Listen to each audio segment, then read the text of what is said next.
Hey guys, Health Coach Art here.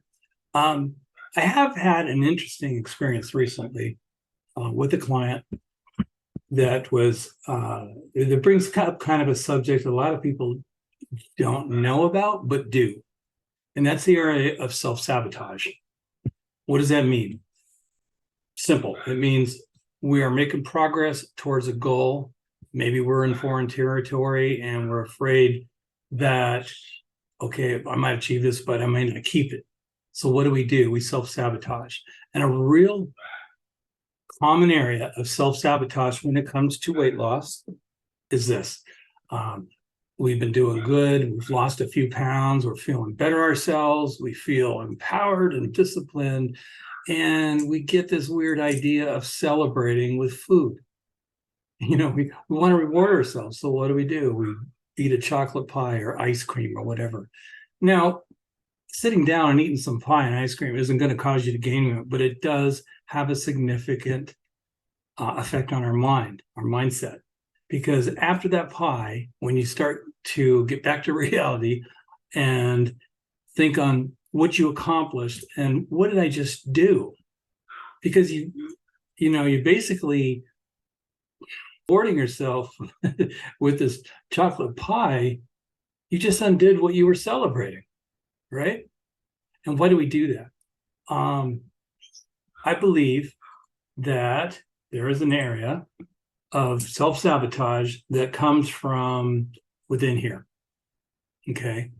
And I've given this a lot of thought because I was baffled. My client was doing relevant, she was celebrating and rewarding herself with bad food. And the good thing is now she was catching herself doing it. So that's a huge progress in the mindset realm. Okay. There's a nice reframe there, turn it around for the positive. But after giving this a lot of thought, it was like I started thinking, so when we self-sabotage, it could be that we're doing this because we refuse to praise ourselves. Let me say that again. Perhaps we self-sabotage because we refuse to praise ourselves, praise our progress, acknowledge that we can do that. And that's very, very common. I'm starting to learn. And there's obviously inner issues as to why we're doing that. A good example of that inner issue, why we might do this, is for myself. When I went through my own personal transformation and I was losing weight, the weight started coming off, and then people were just going like, wow, how are you doing this? You're doing so great. You look healthy. And it felt good. I'd never gotten compliments like that before. And you start to live for those compliments. You don't just live for them, you thrive for them. So, you lose a little more weight and then they notice. But then you come to a place where you're kind of leveling off, and those compliments and the validation, all that kind of stuff starts waning, right? But we're still thriving for it.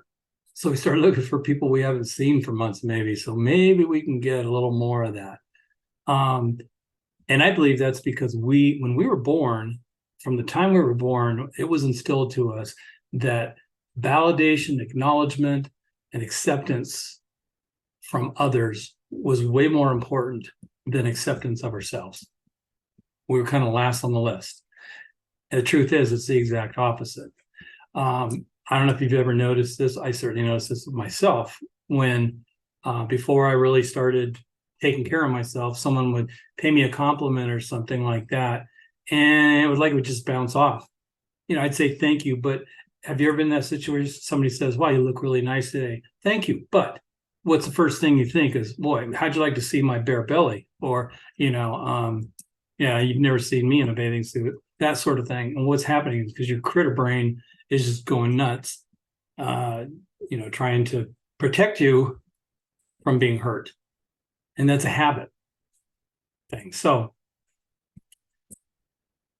perhaps we sabotage ourselves because we refuse to praise ourselves. Celebrating by rewarding isn't the same thing. I believe it's actually a direct avoidance of what we really need. And what is that? Self-acceptance. I can't think of anything more powerful than standing in front of a mirror, looking at ourselves in the eye and saying, you are doing an awesome job. Look at you a year ago. Okay, maybe have a photo nearby of yourself a year ago or whatever before you started making these changes. Look at what you've accomplished, man. You are healthy. You've lost all this weight. You've turned these diseases around. Um, you're wearing smaller clothes. That is something to celebrate. And I believe when we get to that level of acceptance of ourselves, because I really honestly believe that there's no other opinion of ourselves more important in this world than our own. Because if we don't think nice things of ourselves, it won't matter what other people think. We need to learn to become our best friends. Right? So, in the area of self-sabotage, if you find yourself experiencing this, maybe you go with weight loss and then you do weird things that you just don't understand, like celebrating with food or just quitting. For somebody that's been overweight their whole life and they start losing weight, this is like new foreign territory for them. And for some people, that can be a little scary because it's the old critter brain getting in there and saying, what if you lose all this weight and then you gain it back again? Then what? How are you going to feel? What are your friends going to think of you? That sort of thing. And so it's easier to drift back to that safe place of just accepting that we're overweight or unhealthy. And it doesn't have to be that way at all. I hope this helps you, and if it speaks to you, if you have any questions or like a little more advice or information, feel free to contact me, and I'll be glad to help you. Bye-bye.